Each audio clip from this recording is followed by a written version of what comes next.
ಭಾರತ ಎಷ್ಟೇ ಮುಂದುವರೆದಿದ್ದರೂ ಸಹ ನಮ್ಮ ಜನತೆಯ ಮೂಲ ಕಸುಬು ಏನು ಎಂದಾಕ್ಷಣ ನೆನಪಿಗೆ ಬರುವುದೇ ಕೃಷಿ. ಕರುನಾಡಿನಲ್ಲಿಯೂ ಕೂಡ ಕೃಷಿ ಪದ್ಧತಿಯನ್ನೇ ಕುಟುಂಬದ ಮೂಲಾಧಾರವಾಗಿ ಮಾಡಿಕೊಂಡಿರುವ ಅನೇಕರಿದ್ದಾರೆ.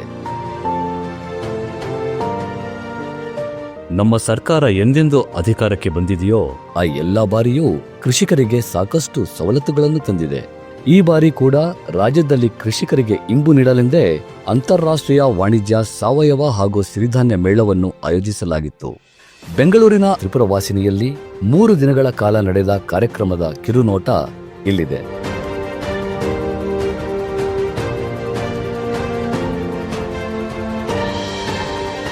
ಮೂರು ದಿನಗಳ ಕಾಲ ನಡೆದ ಅಂತಾರಾಷ್ಟ್ರೀಯ ಸಾವಯವ ಸಿರಿಧಾನ್ಯ ಹಾಗೂ ವಾಣಿಜ್ಯ ಮೇಳ ನಿರೀಕ್ಷೆಗೂ ಮೀರಿದ ಯಶಸ್ಸನ್ನು ಸಾಧಿಸಿದೆ.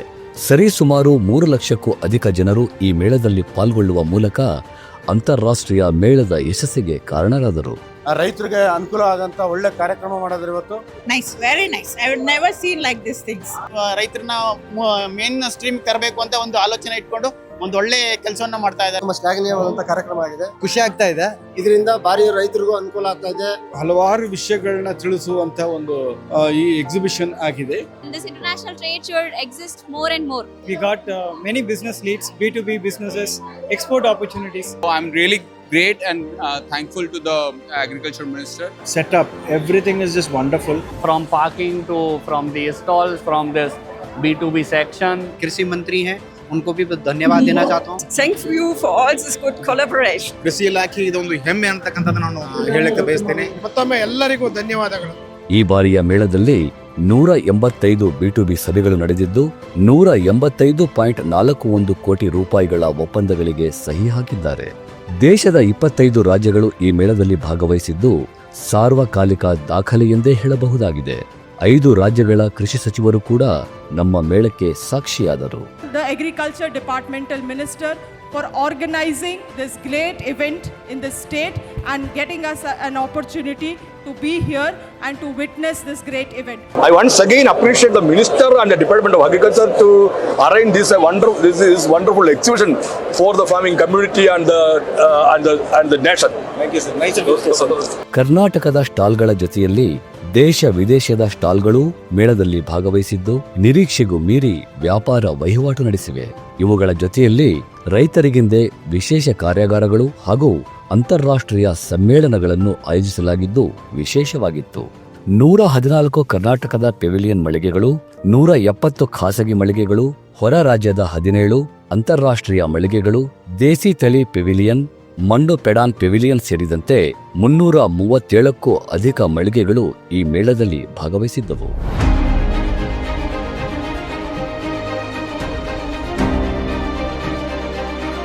ರೈತರ ಕಾರ್ಯಾಗಾರದಲ್ಲಿ ಕಡಿಮೆ ಖರ್ಚಿನ ಸಾವಯವ ಕೃಷಿ, ಸಿರಿಧಾನ್ಯಗಳ ಉತ್ತೇಜನ ಸೇರಿದಂತೆ ಸಾಕಷ್ಟು ವಿಚಾರಗಳ ಬಗ್ಗೆ ರೈತರಿಗೆ ತಿಳುವಳಿಕೆ ಮೂಡಿಸಲಾಯಿತು.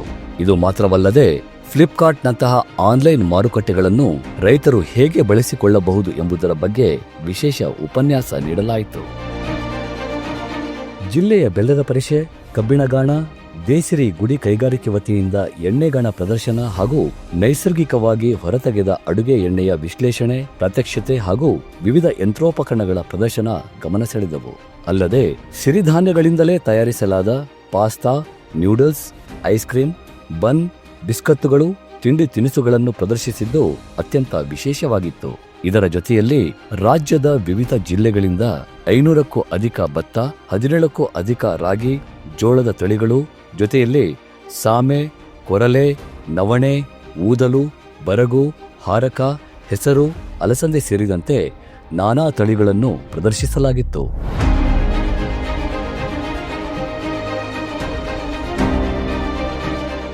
ಜರ್ಮನಿ, ಕೀನ್ಯಾ, ಆಸ್ಟ್ರೇಲಿಯಾ ಸೇರಿದಂತೆ ಒಟ್ಟು 9 ದೇಶಗಳನ್ನು ಪ್ರತಿನಿಧಿಸುತ್ತಿದ್ದ 16 ವಿಶೇಷ ತಜ್ಞರು ಸ್ವತಃ ರೈತರಿಗೆಂದೇ ಅಧಿವೇಶನಗಳನ್ನು ಆಯೋಜಿಸುವ ಮೂಲಕ ಸಾಕಷ್ಟು ಮಾಹಿತಿಯನ್ನು ಧಾರೆ ಎಳೆದರು.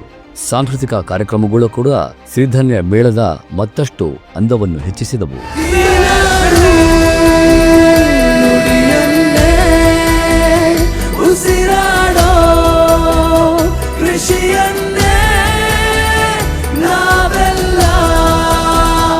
ಒಂದಾಗಿ ಉಳಿಸೋಣ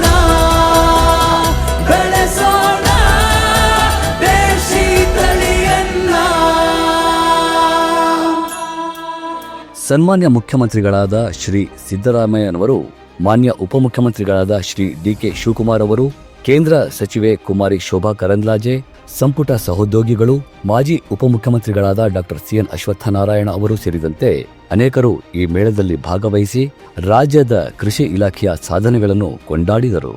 ಅಂತಾರಾಷ್ಟ್ರೀಯ ಮೇಳವನ್ನ ಪ್ರತಿ ವರ್ಷ ನಾವು ಇದನ್ನ ಬಹಳ ಗಂಭೀರವಾಗಿ ತಗೊಂಡು ನಮ್ಮ ಇಲಾಖೆ, ನಮ್ಮ ಮುಖ್ಯಮಂತ್ರಿಗಳು, ನಮ್ಮ ಸರ್ಕಾರ ಈ ಮೇಳವನ್ನ ಜನರಿಗೆ ಪರಿಚಯಿಸ್ತಕ್ಕಂಥದ್ದು, ಬೆಳೀತಕ್ಕಂಥ ಪ್ರದೇಶವನ್ನು ಹೆಚ್ಚು ಮಾಡ್ತಕ್ಕಂಥದ್ದು, ಮಾರುಕಟ್ಟೆ ವ್ಯವಸ್ಥೆಯನ್ನು ವಿಸ್ತೀರ್ಣ ಮಾಡ್ತಕ್ಕಂಥದ್ದು, ಇಡೀ ರಾಷ್ಟ್ರದ ಅಂತಾರಾಷ್ಟ್ರದ ಮಟ್ಟಕ್ಕೆ ಈ ಮೇಳವನ್ನು ತೊಗೊಂಡೋಗ್ತಕ್ಕಂಥ ಒಂದು ನಿರ್ಧಾರವನ್ನು ಮಾಡಿ ಪ್ರತಿ ವರ್ಷ ನಾವು ಮಾಡ್ತಾ ಇದ್ವಿ. ಕಳೆದ ವರ್ಷವೂ ಇದೇ ಸ್ಥಳದಲ್ಲಿ ಮಾಡಿ ಭಾಳ ಯಶಸ್ವಿಯಾಗಿ ತಮ್ಮೆಲ್ಲರ ಸಮ್ಮುಖದಲ್ಲಿ ಈ ಮೇಳವನ್ನು ನಾವು ಮಾಡಿದ್ದು. ಈ ವರ್ಷ ಅದಕ್ಕಿಂತನೂ ಒಂದು ಹೆಚ್ಚಾಗಿ ಇವತ್ತು ಸಿರಿಧಾನ್ಯವನ್ನ ಪ್ರಚಾರಗೊಳಿಸುವಂತ, ಅದಕ್ಕೆ ಆದ್ಯತೆ ಕೊಡುವಂತ ಕೆಲಸ ದೇಶದಾದ್ಯಂತ ಆಗ್ತಾ ಇದೆ. ಕರ್ನಾಟಕ ರಾಜ್ಯ ಇದರಲ್ಲಿ ಮುಂಚೂಣಿಯಲ್ಲಿ ಇದೆ ಅನ್ನುವಂಥದ್ದನ್ನು ಹೇಳಕ್ಕೆ ನಮಗೆ ಬಹಳ ಹೆಮ್ಮೆ ಆಗುತ್ತೆ ಮತ್ತು ಖುಷಿ ಆಗುತ್ತೆ. ಇಂಗ್ಲಿಷ್ ಅಲ್ಲಿ ಒಂದು ಮಾತು ಹೇಳ್ತಾರೆ, if you forget the root you will not get the fruit ಅಂತ. ಹಂಗೆ ಇವತ್ತು ನಮ್ಮ ಇತಿಹಾಸ, ನಮ್ಮ ಪರಂಪರೆಯಲ್ಲಿ ಏನು ನಮ್ಮ ಐತಿಹಾಸಿಕವಾದಂಥ ಬೆಳೆದಂಥ ನವನಾಣ್ಯಗಳ ಬದುಕಿನಲ್ಲಿ ಅವರ ಜೀವಕ್ಕೆ ಒಂದು ದೊಡ್ಡ ಶಕ್ತಿ ತುಂಬುವಂಥದ್ದು, ಮಿಕ್ಕಿದೆಲ್ಲ ಆರ್ಟಿಫಿಷಿಯಲ್ ಅನ್ನೋದನ್ನ ಈ ಸಂದರ್ಭದಲ್ಲಿ ನಮ್ಮ ರೈತರು ನಮಗೆಲ್ಲ ಹಿಂದಿನ ಕಾಲದಲ್ಲಿ ನಮಗೆ ತೋರಿಸ್ಕೊಟ್ಟಿದ್ದಾರೆ. ಇದನ್ನು ಉಳಿಸ್ಕೊಳ್ಬೇಕು, ಬೆಳೆಸ್ಕೊಳ್ಬೇಕು ಅಂತೇಳಿ ಇವತ್ತು ಚಲುವರಾಯಸ್ವಾಮಿ ಅವರು ಈ ಜವಾಬ್ದಾರಿನ ತೆಗೆದುಕೊಂಡ್ಮೇಲೆ ಮತ್ತೆ ಈ ರಾಜ್ಯಕ್ಕೆ ಒಂದು ದೊಡ್ಡ ಹೊಸ ಆಯಾಮವನ್ನು ಒಂದು ಮಾಡಿ, ನಾನು ಈಗಾಗಲೇ ಒಂದು 5-6 ಕಡೆ ಕಾರ್ಯಕ್ರಮಕ್ಕೆ ಕಳೆದ 1 ವರ್ಷದಲ್ಲಿ ನಾನು ಭೇಟಿಯನ್ನು ಕೊಟ್ಟು ನಾನು ನೋಡಿದ್ದೇನೆ. ಈ ಒಂದು ಕೃಷಿ ಇಲಾಖೆಗೆ ಒಂದು ಹೊಸ ರೂಪವನ್ನು ಕೊಡ್ತಾ ಇದ್ದಾರೆ. ಕರ್ನಾಟಕ ಸರ್ಕಾರ ಸಿರಿಧಾನ್ಯಗಳ ಬೆಳವಣಿಗೆಗೆ, ಅದಕ್ಕೆ ಮಾರುಕಟ್ಟೆ ಒದಗಿಸ್ಕೊಡ್ಲಿಕ್ಕೆ, ರೈತರಿಗೆ ಉತ್ತೇಜನ ಕೊಡಲಿಕ್ಕೆ ಅನೇಕ ರೀತಿಯ ಸಹಾಯವನ್ನು ನಮ್ಮ ಸರ್ಕಾರ ಮಾಡ್ತದೆ ಅಂತಕ್ಕಂಥ ಮಾತುಗಳನ್ನು ಹೇಳಲಿಕ್ಕೆ ಬಯಸ್ತಾ ಇದ್ದೇನೆ. ನಾನು ಕೃಷಿ ಸಚಿವರ ಜೊತೆ ಮಾತಾಡ್ತಾ ಇದ್ದೆ. ರಾಜ್ಯದಲ್ಲಿ ಒಳ್ಳೆ ಮಾರುಕಟ್ಟೆ ಇಲ್ಲ ಸಿರಿಧಾನ್ಯಗಳಿಗೆ. ಅದಕ್ಕೋಸ್ಕರ APMC ಮೂಲಕ ಮಾರುಕಟ್ಟೆಗಳನ್ನು ಒದಗಿಸ್ಕೊಡ್ತಕ್ಕಂಥ ಕೆಲಸವನ್ನು ರಾಜ್ಯ ಸರ್ಕಾರ ಮಾಡಬೇಕು ಅಂತಕ್ಕಂಥ ಮನವಿಯನ್ನು ನನ್ನ ಜೊತೆ ಮಾಡಿದ್ರು. ನಾವು ಮುಂದಿನ ವರ್ಷದಿಂದ APMCನಲ್ಲಿ ಈ ಮಾರುಕಟ್ಟೆಗಳನ್ನು ಮಾಡಲಿಕ್ಕೆ ಪ್ರಯತ್ನವನ್ನು ಮಾಡ್ತೇವೆ ಅಂತಕ್ಕಂಥ ಮಾತುಗಳನ್ನು ಹೇಳಲಿಕ್ಕೆ ಬಯಸ್ತಾ ಇದ್ದೇನೆ. ಬೆಂಗಳೂರಿನಲ್ಲಿ ನಡೆದ ಅಂತಾರಾಷ್ಟ್ರೀಯ ವಾಣಿಜ್ಯ ಸಾವಯವ ಹಾಗೂ ಸಿರಿಧಾನ್ಯ ಮೇಳಕ್ಕೆ ಆಗಮಿಸಿದ ರಾಷ್ಟ್ರಮಟ್ಟದ ಗಣ್ಯರು ಇದೇ ಮಾದರಿಯಲ್ಲಿ ತಮ್ಮ ರಾಜ್ಯಗಳಲ್ಲೂ ಕೂಡ ಇಂತಹ ಮೇಳ ಆಯೋಜಿಸುವ ಬಗ್ಗೆ ತಿಳಿಸಿದ್ದು ನಮ್ಮ ಈ ಮೇಳದ ಯಶಸ್ಸಿಗೆ ಕಳಸವಿಟ್ಟಂತಿತ್ತು. ಕೃಷಿ ಇಲಾಖೆಯ ನಿರಂತರ ಪ್ರಯತ್ನದ ಫಲವಾಗಿ 3 ದಿನಗಳ ಕಾಲ ಈ ಅಂತಾರಾಷ್ಟ್ರೀಯ ಮೇಳ ಯಶಸ್ವಿಯಾಗಿ ಸಂಪನ್ನಗೊಂಡಿದೆ.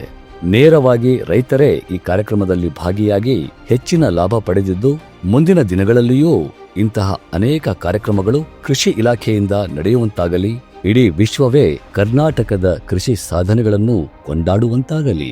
ಸೊ ಯಾವಾಗಲೂ ನಾವು ಸದಾ ಈ ಕೃಷಿನಲ್ಲಿ ರೈತರ ಪರವಾಗಿ, ರೈತರ ಉತ್ತೇಜನಕ್ಕೆ, ರೈತರ ಒಂದು ಶಕ್ತಿ ತುಂಬತಕ್ಕಂಥದ್ದಕ್ಕೆ ನಾವು ಸದಾ ಇಲಾಖೆಯ ಎಲ್ಲ ಅಧಿಕಾರಿಗಳು, ನಾವು ಸರ್ಕಾರ ಕೆಲಸ ಮಾಡೋಣ.